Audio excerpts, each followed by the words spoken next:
Hello, Britain. Welcome to Esports Today, a podcast mini-series where I talk to a range of industry people about, well, the esports and gaming sector. This episode is brought to you, in fact, the entire series is brought to you by Ross Video and Esports Insider. Ross Video, they're a great bunch of people. They do live event and production manufacturing. They made, all of this possible, so I do want to thank them out before we jump into this episode. This episode in particular is with Jeff Simpkins, the COO of Resolve, a UK Esports organisation. We're going to be talking about UK Esports, going to be talking about the partnership with Williams as well, and why Williams Resolve is no longer. We're also going to be talking about Jeff's role in the UKETC. It's a really good episode about the British scene, and I'm really excited to chat to him about it. So let's jump in with the episode.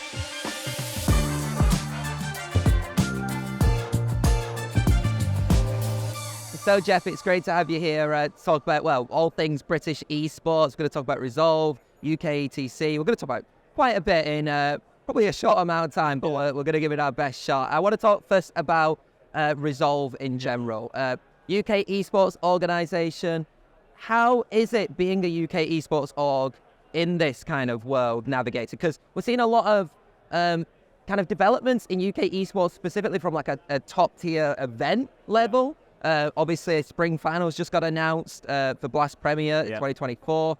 We've seen like MSI, we've seen Rocket League and COD World Championships, COD Mobile World Championships come there.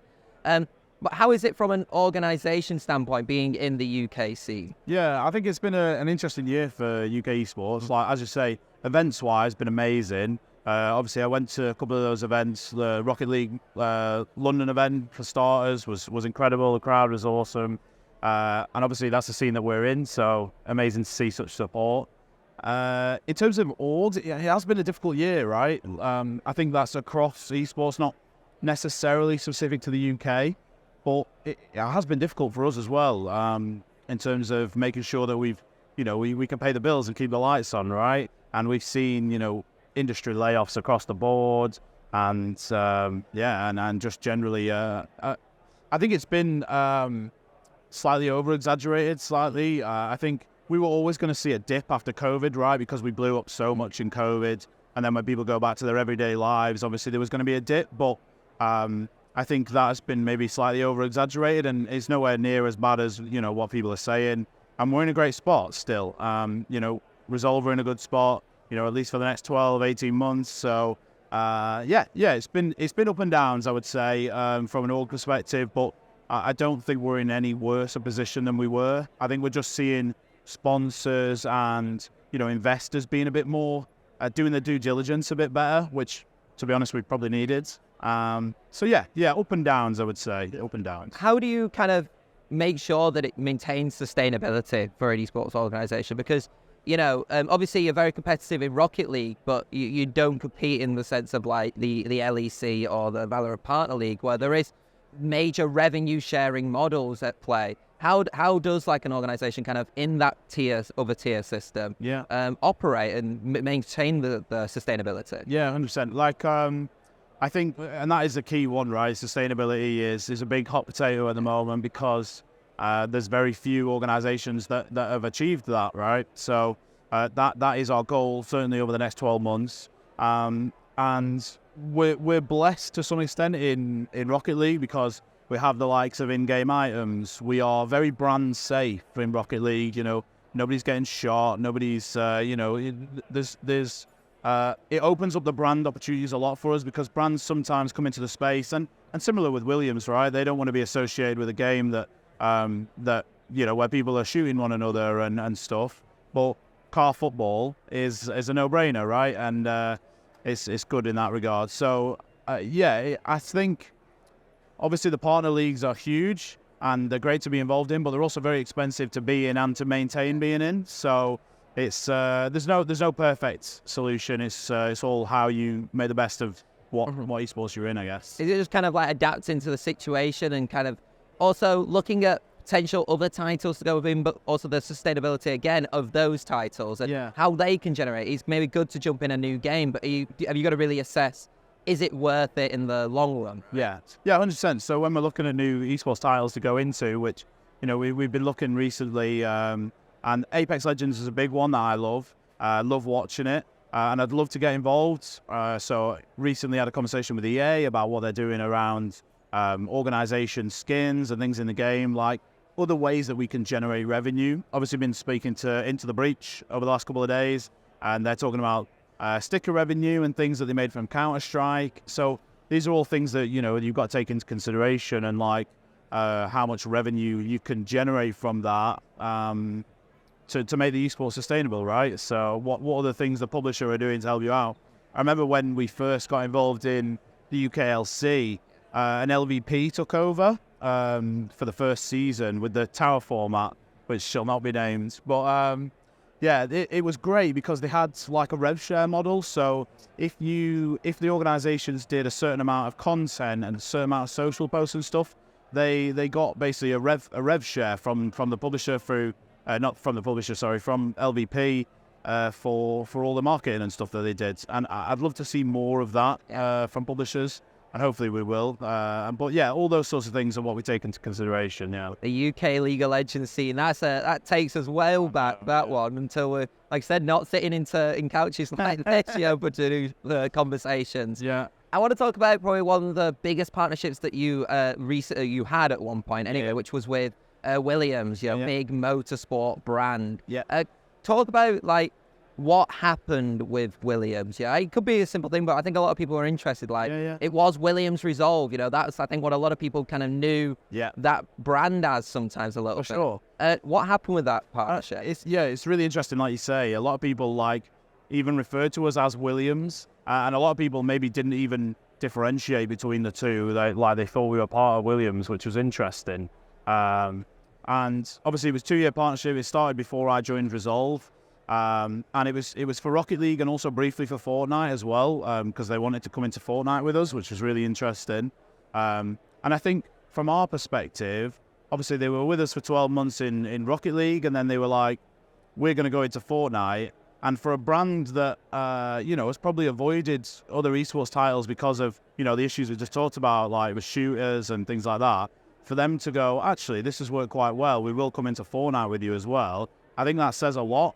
And I think for me, that shows that we were doing a pretty good job. So obviously the partnership was due to end this year anyway. There were certain things that we wanted for next season and certain things that they wanted and where they want to prioritize. Obviously, they're doing much better on the track now. Alex, lovely guy, Alex Albon, doing a great job this season. So, and I think they wanted to prioritize their F1 esports and their sim racing more. And not so much other esports titles for the time being. I'm sure we'll see them back in the space, but that's just where we are at the minute. So yeah, it's not necessarily that there's no big story or anything. It was just the end of the partnership, and I think both parties wanted different things for next season, so we just went our separate ways. I want to talk now broader on like the UK esports scene, a little bit of your MO, I would say, definitely.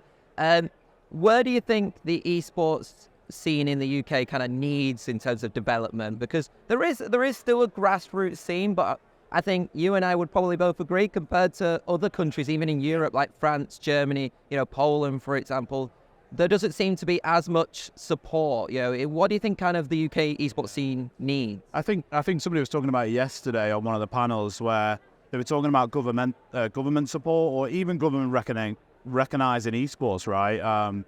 Obviously, in my role in the UKETC, we've been talking a lot about how do we speak to DCMS, how do we get them to speak to government and get esports recognised.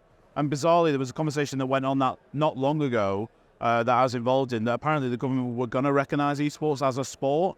I was involved in an email chain all about it, and then it just went quiet. And obviously, DCMS changes all the time.